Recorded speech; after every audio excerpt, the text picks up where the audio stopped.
In your consumer news this morning, the United Auto Workers Union plans to hold a strike authorization vote against Stellantis. In a speech to members, UAW's president said the automaker is not living up to guarantees it made in a 2023 deal. That agreement came at the end of a 6-week strike. Stellantis said it has not violated commitments made in that agreement. The company makes vehicles in North America under the Jeep, Ram, Dodge, and Chrysler brands. Sam's Club is raising pay to incentivize workers to stay with the company. It'll increase its minimum wage from $15 to $16 an hour starting in November. Sam's Club will also raise wages for its nearly 100,000 employees, ranging from 3% to 6% depending on their tenure. Sam's Club main competitor Costco pays among the highest wages in retail with a minimum of $19.50 an hour. Tupperware and some of its subsidiaries have filed for Chapter 11 bankruptcy protection. The company, known for its plastic food storage containers and sales parties, announced the filing in a statement. Tupperware is seeking court approval to facilitate a sale process for the business. The Florida-based company says it's also seeking court approval to continue operating during the bankruptcy proceedings.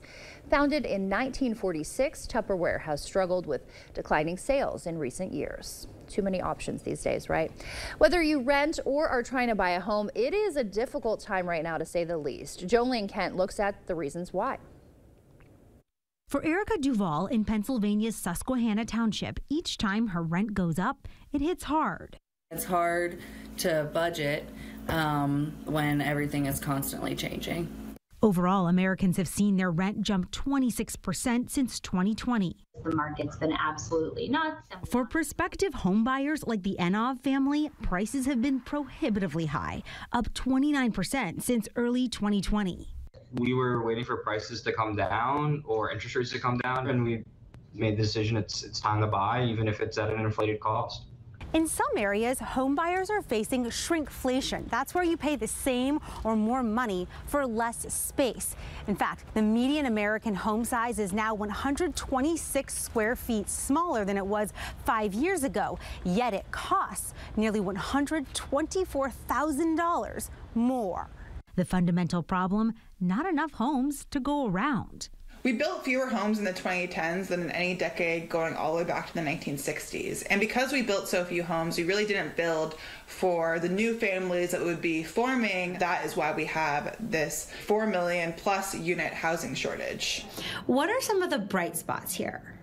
Well, the good news is that mortgage rates are coming down. We're anticipating that there will be more new listings, and we're actually starting to head in the right direction. But Erica Duvall doesn't feel that just yet.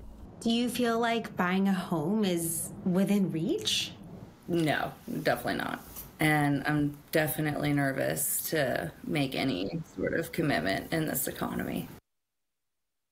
SpaceX could face hundreds of thousands of dollars in fines for alleged safety violations during a pair of uncrewed launches last year. The Federal Aviation Administration said SpaceX failed to include a readiness poll before it launched an Indonesian satellite and used an unapproved control room for the launch.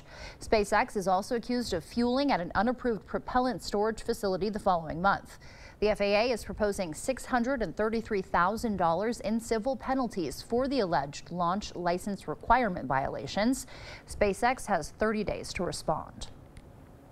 Amazon wants to help you get a head start on your holiday shopping. Prime Big Deal Days returns October 8th and 9th.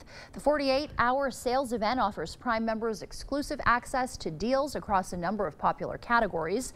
Amazon says you can expect deep discounts on products from top brands.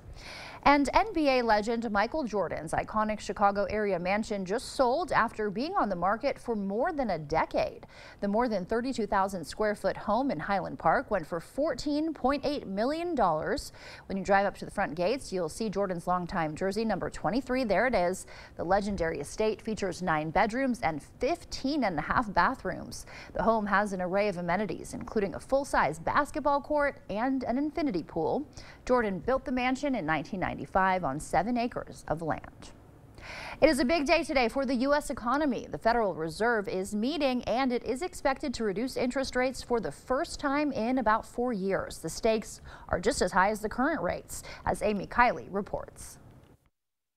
We are going to see a bit of cutting. Analysts seem to agree the Federal Reserve is likely to cut interest rates for the first time since 2020 today. Yes.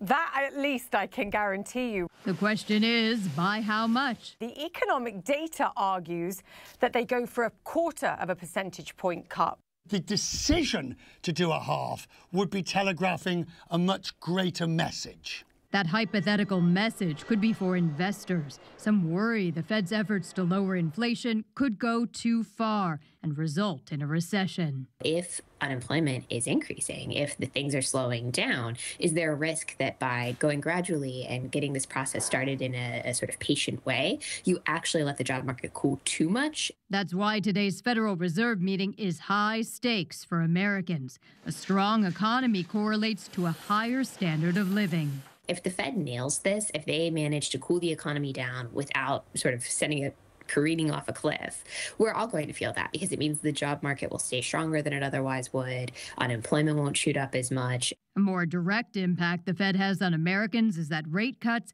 make it less expensive to repay certain loans. If you are hoping to buy a home or if you are hoping to sell a home, this probably changes the calculus for you at least a little bit.